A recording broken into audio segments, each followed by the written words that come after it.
안녕하세요. 잡시광입니다. 한국 방위산업의 인기가 뜨거운 가운데 최근에 K9과 K21이 유럽 전역을 휩쓸며 장악 중이라고 합니다. 우크라이나 전쟁 이후 커진 안보 위협에 따라 유럽 국가들의 재래식 무기 수요와 세계 자주포 시장에서 압도적으로 점유율 1위를 차지하고 있는 K9의 경쟁력이 맞물려 수출 시장이 넓어지고 있는 건데요. 최근엔 K21의 인기도 K9 못지않게 입질이 오고 있다고 하는데 유럽을 휩쓸고 있는 상황에 대해 자세히 알아보겠습니다. 최근 푸틴 대통령이 나토에 가입한 핀란드에게 문제가 생길 것이라며 러시아군을 접경지에 배치하겠다고 위협을 가했습니다. 푸틴은 17일 러시아 국영방송 러시아1과의 인터뷰에서 그동안 핀란드에는 문제가 없었지만 이제는 있을 것이라며 조만간 레닌그라드 군사구역을 만들고 그곳에 군대를 이동시킬 것이라고 경고했습니다. 핀란드의 경우 러시아 서북부와 국경 1340km를 맞대고 있는데요. 푸틴은 이 접경 지역에 2010년 서부 군관구로 통합된 레닌그라드 군관구를 다시 창설해 군을 집중 배치하겠다는 뜻으로 보입니다. 그런데 이미 핀란드에는 K9 자주포가 최전방에 배치된 상태로 여기에 더해 최근 K9 자주포를 추가로 구매하며 러시아의 공격을 대비 중에 있습니다. 방산업계에 따르면 핀란드는 지난 2017년에 48문의 K9 자주포를 구매했는데 추가로 하나디펜스에 주문을 요청했습니다. 이와 관련해 앞서 안티 카이코넨 핀란드 국방부 장관이 K9 자주포 155mm 10문을 추가 조달하고자 하는 핀란드군의 요청을 승인했으며 조달비는 예비 부품과 공급 비용을 포함해 400억 원에 육박합니다. 핀란드가 주문했던 K9 자주포 48문은 내년까지 핀란드 현지에 인도될 예정으로 추가로 10문을 도입하기로 하면서 핀란드의 K9 운용 대수는 총 58대가 될 전망입니다. 사실 핀란드가 앞서 K9 48문 도입 계약을 체결했었을 때 성능이 만족스러울 경우 K9을 더 조달할 수 있는 별도 조항이 있었는데 이 같은 조항에 따라 추가 도입을 결정한 것으로 보입니다. 이렇듯 진입 장벽이 높은 것으로 알려진 핀란드 방산 시장에 K9을 연달아 수출할 수 있게 된 건 K9의 성능이 그만큼 매우 뛰어나기 때문입니다. 실제로 핀란드 국방부는 K9이 우수한 포장, 비포장도로 주행 능력을 갖고 있으며 퇴역할 구형 155mm 야포를 대체할 것으로 보고 있는데요. 특히나 K9은 징집병이 운용하기에 적합해 장집병들이 다수를 차지하는 핀란드군에 현대적이면서도 효율적인 능력을 제공해 재차 선택을 받은 것으로 보입니다. 이런 분위기를 반영하듯 작년 말에는 핀란드 정부에서 K9 38대 추가 도입 관련 예산이 승인되는 등 내부적으로도 절차가 속전속결로 진행되고 있는 중입니다. 방산업계에 따르면 작년 11월 핀란드 통화위원회는 K9 핀란드 수출형 모카리 자주포 38문과 예비 부품을 추가로 구매해달라는 국방부 요청을 승인했습니다. 총 예산 규모는 1억 3,400만 유로, 우리 돈으로 1,900억 원에 달하는 금액으로 핀란드 측은 이번 예산 승인으로 옵션 계약을 모두 실행한 셈입니다. 이뿐 아니라 최근 핀란드는 K9을 운용하고 있는 노르웨이와 힘을 합쳐 K9 예비 부품 공유 시스템에 관한 협정을 체결하고 K9 가동률을 더 높일 수 있는 체계를 마련했는데요. 러시아 도발에 대응할 가장 중요한 전략 자산으로 꼽히는 K9을 더 빠르게 잘 쓰기 위해 관련 부품을 서로 공유하기로 한 겁니다. 실제로 이번 협정으로 K9 자주포를 구입한 핀란드와 노르웨이는 K9의 예비 부품 교체 프로세스에서 한국에 별도 신청서 제출 없이 사후 보고서만 전달하면 됩니다. 비에린 아릴그램 노르웨이 국방장관은 이번 협정은 노르웨이와 핀란드의 국방 능력을 강화하는 데 도움이 될 것이라며 포병 차량이 더 짧은 시간 내에 작동하게 되고 우리의 방어 능력을 강화하는 데 엄청난 도움이 될 것이라고 밝혔습니다. 그동안 핀란드와 노르웨이는 K9 시스템 유지 관리를 위해 먼저 원산지 국가인 한국에 신청서를 우편으로 보내 승인을 받은 뒤 부품을 획득해야 했습니다.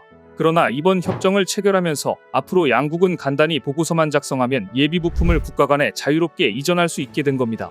다시 말해서 K9을 동시에 운용하고 있는 핀란드와 노르웨이가 필요할 때마다 K9 핵심 부품을 주고받으면서 러시아의 위협에 보다 더 신속하게 대응할 수 있는 등 방어력 시스템을 공고히 구축할 수 있게 될 것으로 보입니다. 그런데 최근 에스토니아에서도 올해 초 급하게 한국에 추가 주문했던 K9 6문을 총알 배송으로 빠르게 전달받은 것으로 확인됐는데요. 이미 에스토니아에서 운용 중인 24문에 더해 추가로 6문을 인도한 것으로 2026년까지 남은 물량 6문을 전달하면 에스토니아는 총 36문의 K9을 운용하게 될 전망입니다. 방산업계에 따르면 에스토니아 국방부는 지난 16일 X 계정을 통해 하나에어로스페이스로부터 K9 6문을 인도받았다고 밝혔습니다. 이번에 인도된 K9 자주포 물량은 올해 1월 에스토니아가 하나에어로스페이스와 체결한 K9 12문 구매 계약에 따른 것으로 계약 규모는 3,600만 유로 규모로 알려졌습니다. 에스토니아는 올해 6문의 K9을 인도받은 뒤 긴급히 K9의 두 번째 물량을 요청했는데 이에 한국은 총알 배송으로 기대를 완전히 충족시켜줬습니다. 에스토니아는 지난 2018년 K9 구매 계약을 체결하고 2020년부터 물량을 인도받아 이미 K9 24문을 운용하는데도 추가로 12문을 더 들여오기로 한 건데요. 이렇듯 K9으로 포병 전략을 확충하고 있는 에스토니아 역시 러시아 우크라이나 전쟁 이후 안보 위협을 느끼고 있는 이유가 큰데, 얼마 전 에스토니아는 자국 국민들에게 K9이 주력 무기체계임을 알리며 화력 시험을 펼치기도 했습니다. 라트비아, 리투아니아와 함께 발트해 연안에 접해 발트 3국으로 불리는 에스토니아는 발트 3국 중에서는 가장 북단에 있어 발트해를 사이에 두고 핀란드와 마주하고 있습니다. 에스토니아는 구소비에트 연방 소속이었다가 독립했으며 동쪽으로 러시아와 국경을 접하고 있어 우크라이나 전쟁으로 직접적인 안보 위협을 느낄 수밖에 없는 상황입니다. 그런데 사실 에스토니아는 러시아 우크라이나 전쟁 이전부터 K9을 운용해왔으며 그만큼 K9 자체의 우수한 성능과 빠른 납기를 익히 잘 알고 있었고, 이런 경험을 토대로 전쟁 이후 K9 물량을 본격적으로 확대하고 있는 것으로 보입니다. 그런데 최근 K9 수출국인 에스토니아의 바로 옆나라 라트비아에서도 한국산 무기체계를 도입할 가능성이 매우 크다는 소식이 전해졌는데요. K9에 이어 한국산 보병전투장갑차 K21도 4조 원 이상 규모의 라트비아군 보병전투 차량 획득 사업을 통해 첫 판로를 개척할 가능성이 높아진 겁니다. 방산업계에 따르면 라트비아는 현재 군 현대화 차원에서 영국산 구형 궤도형 장갑차 CVRT 123대의 교체를 위해 보병전투 차량 획득 사업을 추진 중으로 알려졌습니다. 라트비아는 이 사업을 통해 오는 2026년까지 보병 전투장갑차 100여 대를 도입할 예정으로 사업 규모는 4조 원을 넘는 것으로 전해집니다. 이를 위해 라트비아 국방부는 지난 10월 말부터 20일 동안 수도 리가에 있는 카다가군 기지에서 시험평가를 진행했습니다. 이번 시험평가는 하나에어로스페이스의 K21, 오스트리아, 스페인 합작사 제너럴 다이내믹스 유럽랜드 시스템스의 아스코드 장갑차, 튀르키의 오토카르의 툴파 장갑차 등 3개 기종을 대상으로 진행됐습니다. 이 가운데 한국은 이번 시험평가에서 현재 K21을 실제로 운용 중인 육군 11기동사단 소속 장병들이 주야간 사격을 실시하면서 이목을 집중시켰다는 후문입니다. K21은 최고 시속 70km로 야지에서 시속 40km로 주행할 수 있으며 수상에서도 6km 이상의 속력으로 달릴 수 있고 승무원 3명과 보병 9명이 탑승할 수 있습니다. 또한 경쟁 기종들이 시제 장비인데 반해 K21은 운용 이력이 있다는 점이 큰 강점으로 꼽히고 있으며 가격도 다른 기종보다 30%가량 저렴해 성능과 가격 측면에서 흠잡을 데 없다는 평가입니다.